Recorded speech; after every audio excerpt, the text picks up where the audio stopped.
बिस्मिल्लाहिर्रहमानिर्रहीम। अस्सलामु अलैकुम वरहमतुल्लाहि वबरकातुहू। डियर स्टूडेंट्स, उम्मीद आप सब खैरियत से होंगे। मैं हूं मोहम्मद आसिफ हुसैन, आपका केमिस्ट्री टीचर। डियर स्टूडेंट्स, अल्हम्दुलिल्लाह प्रीवियसली हमने चैप्टर नंबर 8 कंप्लीट कर लिया और चैप्टर का नाम था हमारे पास पीरियोडिक टेबल एंड पीरियोडिसिटी। आज हम अल्लाह का नाम लेके स्टार्ट करेंगे चैप्टर नंबर 9 और चैप्टर का नाम है group properties and elements. Basically इस चैप्टर का डायरेक्टली लिंक है चैप्टर नंबर 8 के साथ। इसका मतलब ये है, अगर आप में से किसी बच्चे ने चैप्टर नंबर 8 वाली वीडियोस अभी नहीं देखी तो वो सबसे पहले चैप्टर नंबर 8 वाली वीडियोस देखें, फिर उसके बाद ही आपको चैप्टर नंबर 9 बहुत अच्छे से समझ आएगा, क्योंकि ये दोनों टोटली लिंक है। चैप्टर नंबर 8 में हमने पढ़ा पीरियोडिक टेबल को, पीरियोडिक टेबल की अरेंजमेंट को। उसमें हमने दो चीजें पढ़ी कि पीरियोडिक टेबल में एलिमेंट्स को दो तरतीब में दो अंदाज में तरतीब दी गई है। एक टॉप टू बॉटम जिसको हम ग्रुप कहते हैं और एक लेफ्ट टू राइट जिसको हम पीरियड कहते हैं। ये जो चैप्टर नंबर 9 है इसमें हमने दो मेजर ग्रुप को डिस्कस करना है। एक हमारे पास है ग्रुप नंबर 1 और एक हमारे पास है ग्रुप नंबर 17। हमारा पहला असल टारगेट होगा ग्रुप 1 के एलिमेंट्स की प्रॉपर्टी और ग्रुप नंबर 17 के एलिमेंट्स की प्रॉपर्टीज। फिर उसके बाद हम देखेंगे मेटल्स के बारे में और फिर हम देखेंगे नॉन मेटल्स के बारे में और फिर उसके बाद हम कंपैरिजन करेंगे मेटल्स और नॉन मेटल्स के बारे में।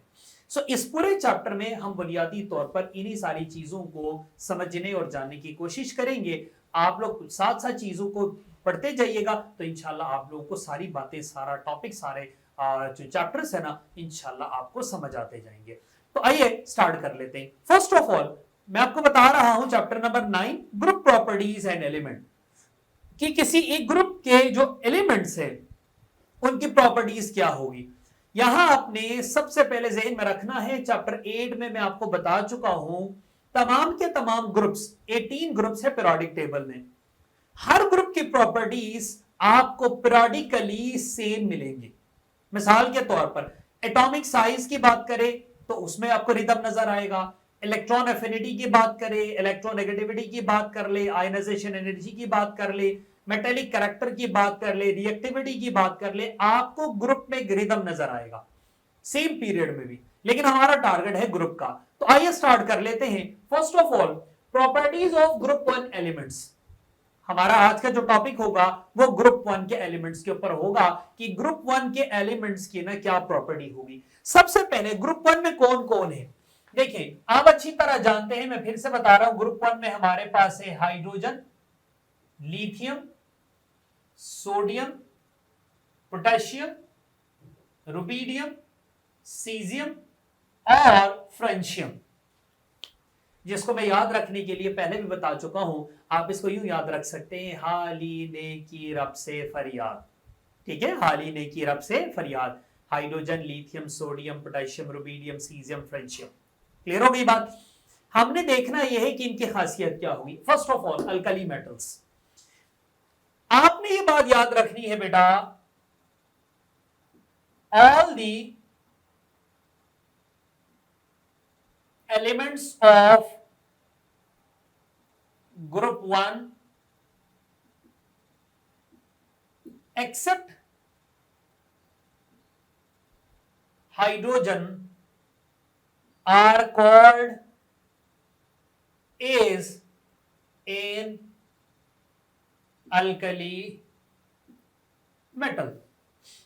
ग्रुप 1 में मैंने आपको बताया hydrogen, lithium, sodium, potassium, rubidium, caesium और फ्रेंशियम, ये सब के सब ग्रुप 1 के एलिमेंट्स हैं। इन सब को कहते हैं अल्कली मेटल्स। लेकिन इसमें एक एक एलिमेंट है जो मेटल नहीं कहलाएगा, वो है हाइड्रोजन। सवाल यह है कि भाई हाइड्रोजन को एक्सेप्शन क्यों हासिल है, क्योंकि हाइड्रोजन मेटल है ही नहीं। क्यों नहीं है? क्योंकि हाइड्रोजन गैस है। तो यहां पे मैं एक जुमला लिखने लगा हूं, hydrogen is not a metal because it is a gas. क्योंकि जाहिर सी बात है हाइड्रोजन गैस है, जो गैस होगा वो मेटल तो नहीं होगा, मेटल नहीं होगा तो वो अल्कली मेटल भी नहीं कहलाएगा। इसका मतलब सिवाय हाइड्रोजन है, हाइड्रोजन को एक्सेप्शन हासिल है, हाइड्रोजन अल्कली मेटल में शामिल नहीं है, बाकी lithium, sodium, potassium, rubidium, caesium, francium सब के सब हमारे पास क्या कहलाते हैं, अल्कली मेटल्स कहलाते हैं। नंबर 2, इनकी रिएक्टिविटी क्या होगी। सबसे पहली बात आपने जहन में रखनी है बेटा, reactivity is directly proportional to the atomic size. ठीक, मैं लिख देता हूं, reactivity is directly proportional to atomic size. फिर अगला मैं क्या लिखने लगा हूं, देखिए, atomic size increases down the group, so reactivity also increases। जब भी आप टॉप टू बॉटम आते हो, hydrogen, lithium, sodium, potassium, rubidium, caesium, francium, तो हाइड्रोजन को छोड़ के आप बाकियों की बात कर ले। खैर एटॉमिक साइज तो हाइड्रोजन के साथ भी है, रिएक्टिविटी की मैं बात कर लूं या अल्कली मेटल की बात कर लूं, तो जो जो आप टॉप टू बॉटम आते जाते हो, hydrogen, lithium, sodium, potassium, rubidium, हर एक एलिमेंट में ना एक एक शेल का इजाफा होता जाएगा। शेल का इजाफा होगा तो एटम का साइज बढ़ता जाएगा, एटॉमिक साइज बढ़ता जाएगा। एटॉमिक साइज बढ़ेगा तो एटम जो इलेक्ट्रॉन है जो आखिरी शेल में है वो न्यूक्लियस से दूर होता जाएगा। जो जो आखिरी शेल न्यूक्लियस से दूर होता जाएगा, उस आखिरी शेल में मौजूद इलेक्ट्रॉन को लूज करना, निकाल बाहर करना आसान होगा। तो जितनी जल्दी वो इलेक्ट्रॉन को लूज करेगा उतना वो हाईली रिएक्टिव होगा। तो फिर top to bottom atomic size increase करेगा तो रिएक्टिविटी भी बढ़ेगी। फॉलो कर रहे, एटॉमिक साइज बढ़ेगा तो रिएक्टिविटी बढ़ेगी। वजह क्या है, due to the nuclear effective charge, nuclear force की वजह से। अच्छा, अगली बात, क्या ये जो ग्रुप 1 के एलिमेंट्स है, लिथियम, सोडियम और पोटेशियम, वाटर के साथ रिएक्ट करता है? तो यस, लिथियम, सोडियम और पोटेशियम तीनों वाटर के साथ रिएक्ट करते हैं। लेकिन रिएक्शन का अंदाज क्या है, लिथियम वाटर के साथ रिएक्ट करेगा स्टडीली, आहिस्ता आहिस्ता, बड़ा स्लो किस्म का रिएक्शन करेगा।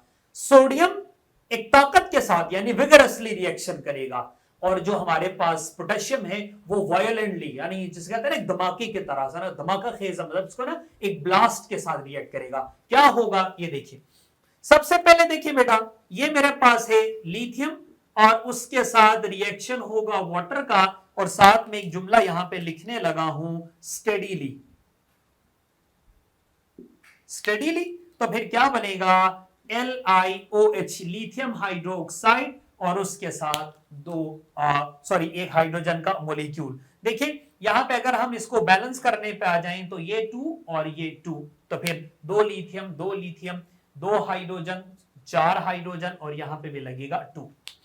सो लिथियम के साथ स्टडीली रिएक्ट करेगा। दूसरे नंबर पे देखिए सोडियम, सोडियम के साथ वाटर का रिएक्शन होगा तो ये क्या होगा, विगरसली, यानी एक तेजी के साथ। क्या बनेगा, सोडियम हाइड्रोक्साइड प्लस H2, इसको भी बैलेंस कर लेते हैं। ठीक, फिर तीसरे नंबर पे हमारे पास है पोटेशियम 2K प्लस 2H2O, इसका रिएक्शन क्या होगा, वायोलेंटली, वायोलेंटली, तो ये बनेगा 2KOH प्लस H2। अब आप गौर करें बेटा, सब में एक प्रोडक्ट वाटर हाइड्रोजन रिलीज हो रहा है। देखें, lithium hydroxide, sodium hydroxide, potassium hydroxide. इसका मतलब टॉप टू बॉटम नीचे आते जाएंगे, सब लोग आपको वाटर के साथ रिएक्ट करके क्या प्रोवाइड करेंगे, हाइड्रो ऑक्साइड प्रोवाइड करेंगे, बेस प्रोवाइड करेंगे। ये ग्रुप 1 की प्रॉपर्टी है। अगले नंबर पे देखिए बेटा, क्लोरीन के साथ इसका रिएक्शन क्या होगा। क्लोरीन के साथ भी रिएक्शन तकरीबन वैसा ही होगा। क्या होगा, लिथियम स्टेडीली रिएक्ट करेगा, ठीक हो गया, लाइट की मौजूदगी में रिएक्ट करेगा, ये हीट की मौजूदगी में रिएक्ट करेगा, और सोडियम विगरसली करेगा, और जो पोटेशियम है ना वायलेंटली करेगा। देखिए सबसे पहले मैं यहां पे लिख देता हूं, लिथियम प्लस Cl2 क्लोरीन, यहां पे रिक्वायर्ड होगी हीट, और ये नॉर्मल रिएक्शन करेगा LiCl और उसके साथ हमारे पास एक तो लिथियम क्लोराइड हमारे पास बनेगा और उसके साथ हमारे पास सॉरी ये लिथियम क्लोराइड इसके साथ बनेगा, तो बैलेंस करने के लिए हम यहां पे 2 लगा दे और यहां पे 2 लगा दे।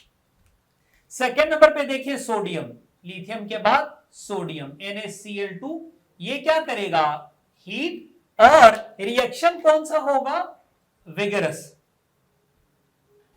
तेजी के साथ यानी ताकत के साथ, यहां बनेगा 2NaCl, यहां पे भी 2 लगेगा। और लास्ट में बेटा पोटेशियम है 2K प्लस Cl2, यहां पे भी हीट चाहिए होगी, रिएक्शन कौन सा होगा, रिएक्शन हमारे पास होगा वायोलेंटली, तेजी वाला, धमाके के साथ, और नतीजतन हमारे पास बनेगा 2KCl। ये देखिए बेटा, lithium chloride, sodium chloride, potassium chloride, इसका मतलब यहां पे भी आपको सेम ही रिएक्शन देखने को मिलेगा।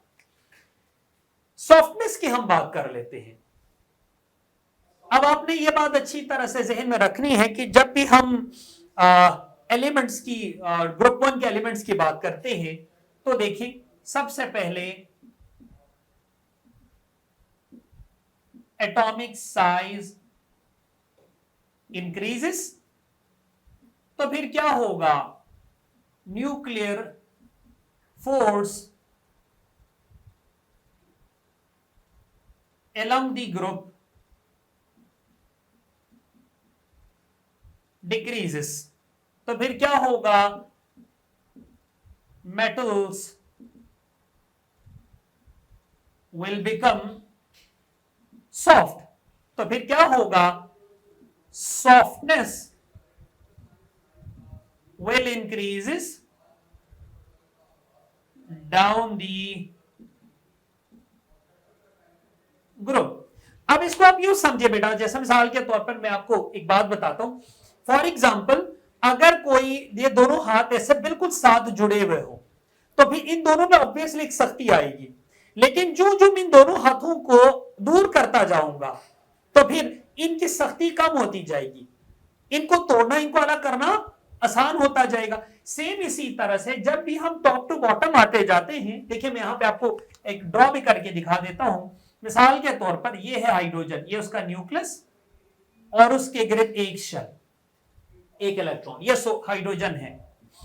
उसके मुकाबले में हमारे पास ये लिथियम है, ये उसका न्यूक्लियस, पहला शेल 2 इलेक्ट्रॉन, दूसरा शेल 1 इलेक्ट्रॉन, ये लिथियम है। ये सोडियम को देखें, ये न्यूक्लियस, पहले शेल में 2 इलेक्ट्रॉन, दूसरे शेल में 8 इलेक्ट्रॉन और तीसरे शेल में 1 इलेक्ट्रॉन। क्या आप नोटिस कर रहे हैं कि इन दोनों के दरमियान न्यूक्लियस का फासला, इनके दरमियान न्यूक्लियस का फासला और इस इलेक्ट्रॉन का न्यूक्लियस के दरमियान फासला, जो जो हम टॉप टू बॉटम आते जा रहे हैं, शेल ऐड होते जा रहे हैं, न्यूक्लियस से आउटर मोस्ट शेल के दरमियान डिस्टेंस बढ़ता जा रहा है, उनकी स्ट्रेंथ कम होती जा रही है। तो जो जो टॉप टू बॉटम आते जाएंगे एलिमेंट सॉफ्ट होता जाएगा। इसीलिए लिथियम सॉफ्ट है, सोडियम उससे सॉफ्ट है, पोटेशियम उससे सॉफ्ट है, सीजियम, फ्रेंशियम, ये सारे सॉफ्ट, इतने सॉफ्ट है कि इनको आप आसानी से नाइफ या छुरी की मदद से कट कर सकते होते हैं। लास्ट है बेटा डेंसिटी। अब डेंसिटी के हवाले से आपको यह बात अच्छी तरह मालूम है कि मैस ओवर वॉल्यूम, इसको हम कहते हैं density, mass per unit volume, और इसको हम शो करते हैं ग्राम पर सेंटीमीटर क्यूब से।